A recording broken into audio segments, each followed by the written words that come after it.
ఆరుద్ర నక్షత్రాన్ని పురస్కరించుకొని శుక్రవారం శ్రీ స్వామి అమ్మవార్లకు స్వర్ణ రథోత్సవం నిర్వహించారు. ఆరుద్రోత్సవంలో భాగంగా శుక్రవారం వేకువజామున శ్రీ స్వామి వారికి మహాన్యాస పూర్వక ఏకాదశి రుద్రాభిషేకం, అన్నాభిషేకం, విశేష పూజలు నిర్వహించి అనంతరం స్వర్ణ రథోత్సవం జరిపించారు. ఈ స్వర్ణ రథోత్సవంలో ముందుగా దేశం శాంతి సౌభాగ్యాలతో విలసిల్లాలని, అతివృష్టి అనావృష్టి నివారించబడాలని, ప్రకృతి వైపరీత్యాలు సంభవించకుండా సకాలంలో తగినంత వర్షాలు కురిసి దేశం పాడి పంటలతో తులతూగాలని, జనులందరికీ కూడా ఆయురారోగ్యాలు కలిగి వారికి అకాల మరణాలు రాకుండా ఉండాలని, దేశంలో అగ్ని ప్రమాదాలు, వాహన ప్రమాదాలు మొదలైనవి జరగకుండా ఉండాలని, ప్రజలందరూ కూడా సుఖ సంతోషాలతో ఉండాలంటూ ఆలయ అర్చకులు లోక కళ్యాణాన్ని కాంక్షిస్తూ సంకల్పాన్ని పఠించారు. తరువాత రథారూఢులైన శ్రీ స్వామి అమ్మవార్లకు విశేష పూజలు జరిపించబడ్డాయి.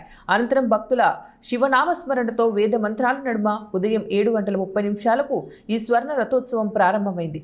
గంగాధర మండపం నుంచి నంది మండపం వరకు తిరిగి అక్కడి నుంచి నంది మండపం వరకు ఈ రథోత్సవాన్ని జరిపించడం జరిగింది.